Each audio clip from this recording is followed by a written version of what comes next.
करिश्मा Kapoor, student. हम टाइडोफाइटा, gymnosperm and palaeobotany syllabus में से जिम्नोस्पर्म प्लांट ग्रुप में साइकस प्लांट की स्टडी कर रहे थे। पिछले वीडियो में हमने साइकस की मॉर्फोलॉजी एंड एनाटॉमी में रूट की डिटेल स्टडी की है। आज के इस क्लास में हम साइकस में स्टेम, लीफलेट एंड रैकेट्स के एनाटॉमी की डिटेल स्टडी करेंगे। Practical point of view and theory दोनों तरह से बहुत इंपॉर्टेंट है। तो चलिए हम शुरू करते हैं। अपने सेक्शन को हमने डबल स्टेइंग करना है, जैसा कि आपको मैंने पहले भी बताया हुआ है। टाइडोफाइटा और जिम्नोस्पर्म हो या एंजियोस्पर्म हो, इनके सेक्शंस की हम डबल स्टेनिंग करते हैं, जिसमें पहले हम अपने सेक्शंस को सैफरनिन से स्टेन करते हैं एंड देन उसके बाद फास्ट ग्रीन या एलेनिन जो भी लैब में अवेलेबल होता है उससे स्टेन करते हैं। देन ग्लिसरीन से माउंट करके कवर स्लिप लगा के माइक्रोस्कोप में सेक्शंस को देखते हैं। जब हम स्टेम का टीएस काटते हैं और उसको माइक्रोस्कोप में देखते हैं तो हमें बाहरी रूपरेखा अनियमित आकार की दिखाई देती है। साइकस के स्टेम पर लीफ बेसेस होते हैं, पर्णाधार पाए जाते हैं। इन पर्णाधारों के कारण बाहरी रूपरेखा अनियमित दिखाई देती है। सबसे बाहर की तरफ एपिडर्मिस होती है जो सिंगल लेयर्ड है एंड जिस पर थिक क्यूटिकल का आवरण पाया जाता है, लेकिन लीफ बेसेस के कारण ये एपिडर्मिस अस्पष्ट सी अनियमित आकार दिखाई देती है। एपिडर्मिस के नीचे कॉर्टेक्स का विस्तृत क्षेत्र होता है। कॉर्टेक्स पैरेन्काइमटस सेल्स का बना होता है, मृदुतकीय क्षेत्र है ये, ठीक है। इसकी कुछ कोशिकाओं में स्टार्च के ग्रैन्यूल्स प्रेजेंट होते हैं, टैनिन भी पाया जाता है एंड साथ ही कॉर्टेक्स रीजन में म्यूसिलेज केनाल्स भी उपस्थित होती हैं। Presence of mucilage canal and tannin ये जिम्नोस्पर्म का कैरेक्टरिस्टिक फीचर है। रंभ या स्टील अगर हम देखें तो इसके स्टील में एंडोडर्मिस एंड पेरिसाइकल ये क्लियरली स्पष्ट रूप से विभेदित नहीं होते। स्टील इसका एक्टोफ्लोइक साइफोनो स्टील होता है। जब स्टील में पित्त उपस्थित होती है, मज्जा पाई जाती है, तो उसे हम साइफोनो स्टील कहते हैं। और एक्टोफ्लोइक जिसमें फ्लोएम जाइलम के एक तरफ बाहर की ओर होता है, तो ये कंडीशन कहलाती है एक्टोफ्लोइक। संवहन बंडल या वेस्कुलर बंडल रिंग में पाए जाते हैं। प्रत्येक vascular bundle conjoint, collateral, एंडार्क and open होते हैं, ठीक है। अगर यहाँ वेस्कुलर बंडल की रिंग बनाए, दिस इज अ पित्त, सेंटर में पित्त की उपस्थिति के कारण वेस्कुलर बंडल कैसे होते हैं, साइफोनो स्टील, नाल रंभ, ठीक है। जब जाइलम और फ्लोएम एक ही त्रिज्या पर एक साथ पाए जाते हैं तो ये कंडीशन कहलाती है कॉन्जॉइंट कोलैटरल, ठीक है। और जाइलम के प्रोटोजाइलम छोटे तत्व, प्रोटोजाइलम पित्त की ओर हो और बड़े तत्व जिसे मेटाजाइलम कहते हैं ये बाहर की तरह उपस्थित हों तो ये कंडीशन कहलाती है एंडार्क, ठीक है बच्चों। और जब जाइलम फ्लोएम के बीच में कैम्बियम पाया जाता है, फ्लोएम ये फ्लोएम है, ये कैम्बियम है, ठीक है, कैम्बियम पाया जाता है, तो इस तरह के स्थिति को हम कहते हैं ओपन। यहाँ पर अगर हम बड़ा ड्रॉ करें तो ये जाइलम है, जाइलम को हम ऐसे लाइन से दिखाएंगे, ये इसका प्रोटोजाइलम,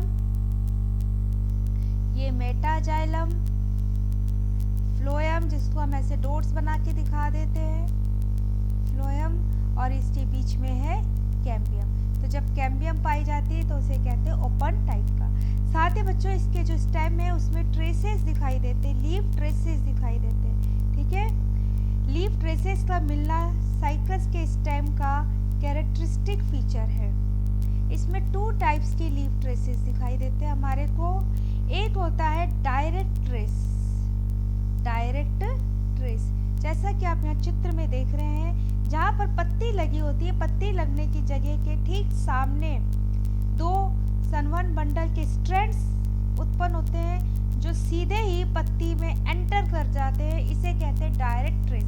दूसरा टाइप होता है गिर्डल शेप्ड या मेखलाकार, जो गिर्डल शेप ट्रेस्ड होते हैं पत्ती लगने के स्थान के ठीक विपरीत उत्पन्न होते हैं और ये स्ट्रैंड्स कॉर्टेक्स में ऐसे घूमते हुए गिरडल शेप्ड घूमते हुए पत्ती में या लीफलेट में एंटर करते हैं। इस टाइप को हम कहते हैं गिरडल शेप्ड ट्रेसेस। तो इस साइकस के स्टेम का कैरेक्टरिस्टिक फीचर है presence of two types of traces, direct traces and girdle shaped traces. Pith अगर हम देखें तो इसका पिथ होलो नहीं होता, खोखला नहीं होता, उसमें भी पैरेंकाइमेटस सेल्स होती हैं, पैरेंकाइमेटस सेल्स होती हैं, ठीक है, जिसमें टैनिन भी भरा होता है, म्यूसिलेज कैनाल्स भी पाई जाती हैं। सो इन दिस वे साइकस के स्टेम में हमें एपिडर्मिस जो अनियमित का आकार का, कॉर्टेक्स जो पैरेंकाइमेटस रीजन होता है, स्टील दिखाई देता है। स्टील इसका आपको याद रखना है एक्टोफ्लोइड साइक्लोस्टील है। ऐसे प्रश्न ऑब्जेक्टिव जो है कॉम्पिटिशन्स में आ जाते हैं। वेस्कुलर बंडल रिंग में है, conjoint colorectal and dark and open है एंड टू टाइप्स के लीफ ट्रेसेस प्रेजेंट है। साइकस का स्टेम सेकेंडरी ग्रोथ या द्वितीयक वृद्धि दिखाता है। इसकी द्वितीयक वृद्धि डाइकोट स्टेम के जैसी होती है, ठीक है। ये साइकस के वेस्कुलर बंडल का एक रिंग है। सेकेंडरी ग्रोथ में कैम्बियम की कंप्लीट रिंग बनती है। ये कैम्बियम की रिंग इंट्राफेसिक्यूलर और इंटरफेसिक्यूलर रिंग के जुड़ने से बनती है। बच्चों, जो कैम्बियम इनिशियली जाइलम और फ्लोएम के बीच में प्रेजेंट होता है उसे हम इंट्राफेसिक्यूलर कैम्बियम कहते हैं, ठीक है। ये जो पहले से ही है उपस्थित है इसे हम कहेंगे इंट्राफेसिक्यूलर कैम्बियम। और जो कैम्बियम की ring during the secondary growth सनवन बंडल के बीच में जो सेल्स प्रेजेंट होती है उनमें विभाजन की क्षमता उत्पन्न हो जाती है, वो सेल्स मेरिस्टेमेटिक हो जाती है, ये बनाती हैं इंटरफेसिक्यूलर कैम्बियम, इंटरफेसिक्यूलर कैम्बियम, ठीक है। सो इंट्रा और इंटरफेसिक्यूलर कैम्बियम दोनों मिलकर एक कंप्लीट कैम्बियम की रिंग बनाती है, कंप्लीट कैम्बियम रिंग बनाती है। ये कैम्बियम बाहर की तरफ सेकेंडरी फ्लोएम और अंदर की तरफ सेकेंडरी जाइलम कट करती है, ठीक है। लेकिन ये जो कैम्बियम की रिंग बनती है ये कुछ समय तक ये एक्टिव होती है, उसके बाद ये इनएक्टिव हो जाती है। देन फिर सेकेंडरी ग्रोथ के लिए नई कैम्बियम की रिंग बनती है जो पेरिसाइकल या कॉर्टेक्स की इनर मोस्ट सेल से डेवलप होती है, ठीक है। ये जो न्यू कैम्बियम की रिंग बनती है ये कैम्बियम की रिंग भी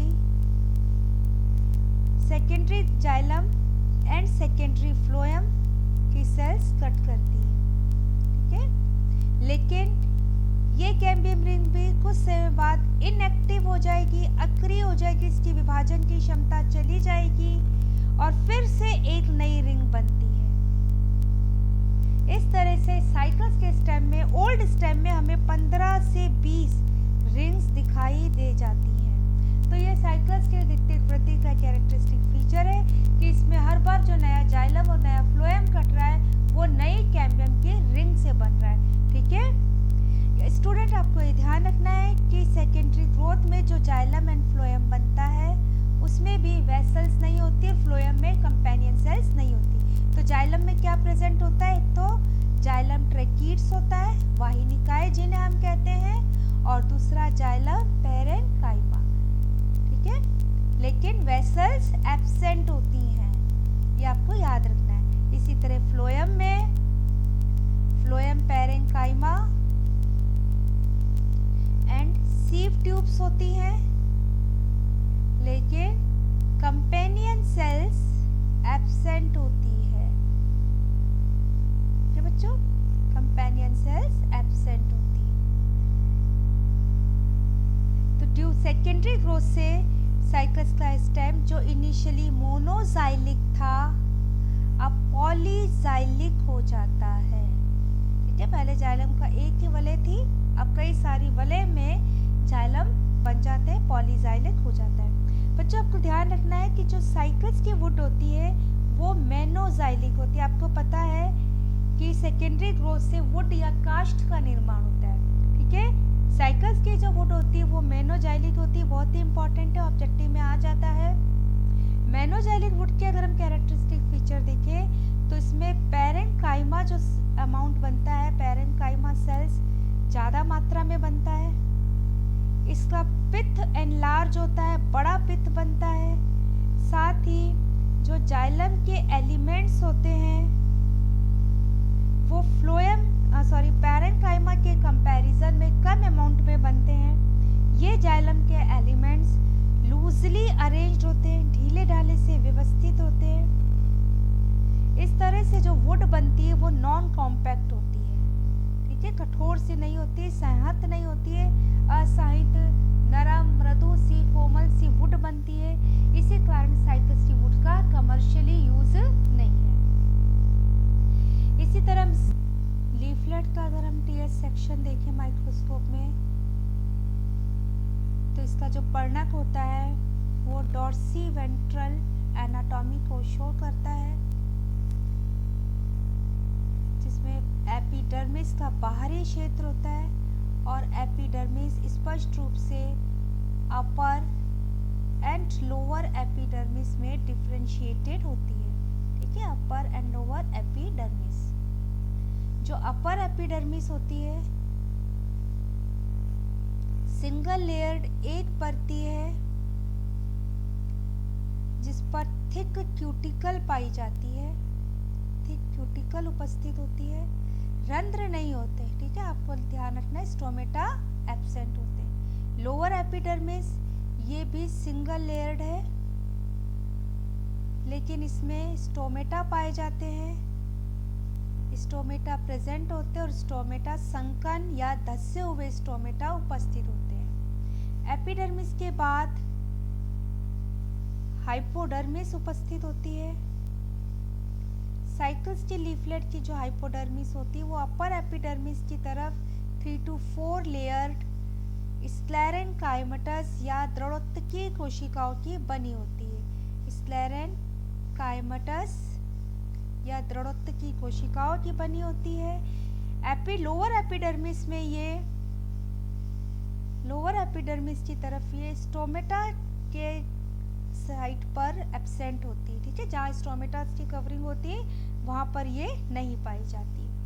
हाइपोडर्मिस के बाद मीजोफिल टिश्यू अगर हम देखें, mesophyll tissue dorsiventral leaf की तरह मीजोफिल टिश्यू भी पैलिसेड एंड स्पॉन्जी पैरेन्काइमा में डिफरेंशिएटेड होता है, ठीक है, palisade and spongy parenchyma. Palisade की जो कोशिकाएं होती हैं वो अपर एपिडर्मिस की तरफ दीर्घित सी होती है, elongated सेल्स होती है, पास पास में व्यवस्थित होती है।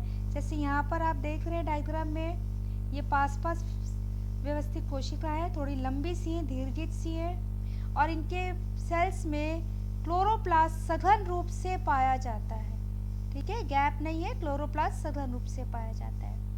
लोअर एपिडर्मिस की तरफ स्पॉन्जी पैरेन्काइमा होता है जो पैरेन्काइमाटस सेल्स का बना होता है और कुछ लूजली अरेंज्ड होता है। बीच में हम देखें तो वेस्कुलर बंडल है, मिडरिप रीजन में इसका एक बड़ा सा वेस्कुलर बंडल पाया जाता है जिसके अराउंड बंडल शीथ या बंडल आच्छद उपस्थित होता है, ठीक है। अगर हम यहाँ वेस्कुलर बंडल ड्रॉ करें तो ऐसा वेस्कुलर बंडल है और ये बंडल शीथ वेस्कुलर बंडल के चारों तरफ पाई जाती है, ठीक है। जाइलम इसका दो प्रकार का होता है, एक है centripetal xylem and centrifugal xylem. Centrifugal xylem, तो जब दो प्रकार का जाइलम पाया जाता है तो इस कंडीशन को हम कहते हैं डिप्लोजाइलिक, ठीक है। तो जाइलम कैसा है इसका, डिप्लोजाइलिक है। सेंट्रीपिटल जाइलम अगर हम ड्रॉ करें तो सेंट्रीपिटल जाइलम में प्रोटोजाइलम एक्सार्क होता है, ठीक है। प्रोटोजाइलम कैसा होता है, एक्सार्क होता है। और सेंट्रीफ्यूगल जाइलम ये सेंट्रीपिटल जाइलम के दोनों तरफ ऐसे छोटे से समूह में दिखाई देता है, ये है सेंट्रीफ्यूगल जाइलम। लोअर एपिडर्मिस की तरफ ये फ्लोएम प्रेजेंट है, ठीक है। सो इस तरह से इसका वेस्कुलर बंडल शीट से कवर्ड है और जाइलम कैसा है, डिप्लोजाइलिक टाइप का। साइकस का लीफ का लेट का कैरेक्टरिस्टिक फीचर है presence of transfusion tissue.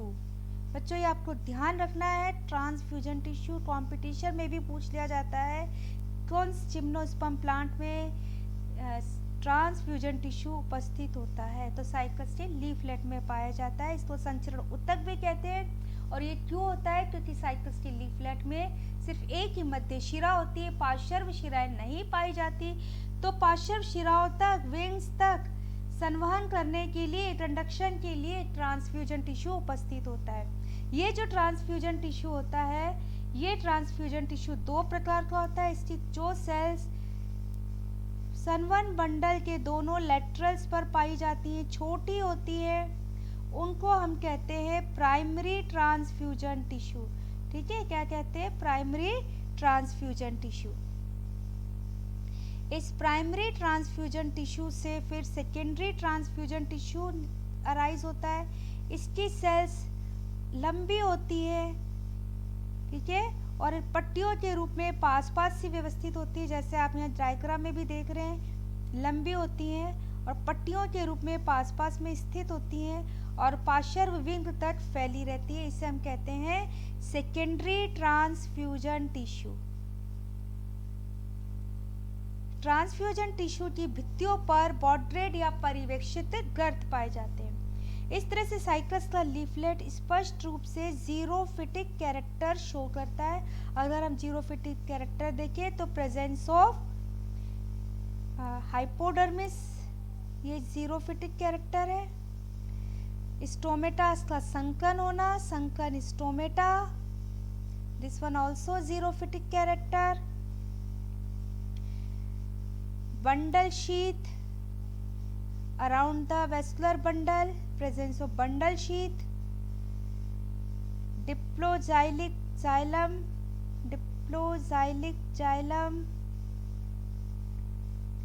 and presence of transfusion tissue, presence of transfusion tissue. Now TS of Rachis. Rachis का सेक्शन भी हम डबल स्टैंड करते हैं और इसका जब सेक्शन माइक्रोस्कोप में देखते हैं तो हमें बाहरी रूपरेखा बाइकॉन्वेक्स दिखाई देती है। सबसे बाहर एक स्तरीय एपिडर्मिस है, सिंगल लेयर्ड होती है एपिडर्मिस एंड उसके ऊपर थिक क्यूटिकल पाई जाती है। साथ ही स्टोमेटा या रंध्र भी एपिडर्मिस पर उपस्थित होते हैं, जैसा आप यहाँ डायग्राम में देख रहे हैं। ये एपिडर्मिस है, सिंगल लेयर्ड, और जगह जगह पर स्थान स्थान पर रंध्र पाए जाते हैं। ठीक है, एपिडर्मिस के नीचे हाइपोडर्मिस होती है। रैकिस के जो हाइपोडर्मिस होती है उसमें दो रीजन्स होते हैं, दो लेयर्ड में होती है। 2 to 4 लेयर्ड बाहर की तरफ होती है, क्लोरेनकाइमा की बनी हुई, क्लोरेनकाइमा या हरित लवक। ठीक है, ये पैरेंकाइमेटस सेल्स है जिनमें क्लोरोफिल प्रेजेंट होता है, उसे हम क्लोरेनकाइमा कहते हैं। और उसके बाद 4 से 6 परतें दृढ़ोत्तक या स्क्लेरेनकाइमा की बनी होती है। तो इस तरह से इसके हाइपोडर्मिस, क्लोरेनकाइमा और स्क्लेरेनकाइमा की बनी हुई होती है। हाइपोडर्मिस के बाद ग्राउंड टिश्यू या भरण ऊतक पाया जाता है। ये पैरेंकाइमा का विस्तृत क्षेत्र है जिसमें म्यूसिलेज कैनाल्स भी दिखाई देती हैं, जैसा कि आप डायग्राम में देख रहे हैं। ये सारा भरण ऊतक है और इसमें जगह जगह पर म्यूसिलेज कैनाल्स प्रेजेंट है। वैस्कुलर बंडल इसका कैरेक्टरिस्टिक फीचर दिखाता है। इसका जो संवहन बंडल होता है वो उल्टे ओमेगा के आकार में वलय में व्यवस्थित होता है। यहाँ देखिए चित्र में संवहन बंडल उल्टे ओमेगा के आकार में वलय में उपस्थित है। ठीक है, प्रत्येक संवहन बंडल में इसका जो जाइलम है अगेन डिप्लोजाइलिक कंडीशन को दिखाता है। ठीक है, दो प्रकार के जाइलम मिलते हैं, centripetal xylem and centrifugal xylem. ठीक है, क्या होते हैं ये सेंट्रीपिटल एंड सेंट्रीफ्यूगल? इसको अगर हम देखें, यहाँ देखिए, just suppose here is a stem और ये इसका रैकिस है। है। रेकिस के आधार भाग पर, रेकिस के आधार पर बेसल पार्ट से जब हम सेक्शन लेते हैं तो हमारे को केवल सेंट्रीफ्यूगल जाइलम ही दिखाई देता है।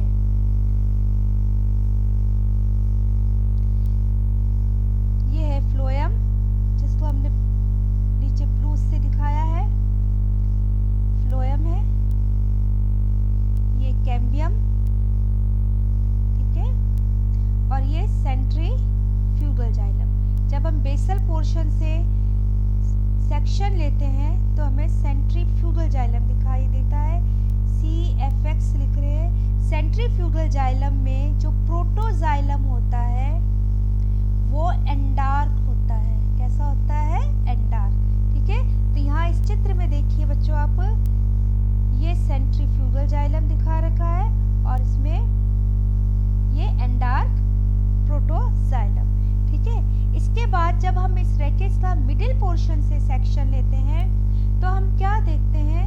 मिडिल पोर्शन में सेक्शन लेने पर जाइलम का जो सेंट्रीफ्यूगल जाइलम है उसका अमाउंट धीरे धीरे कम हो जाता है, ठीक है।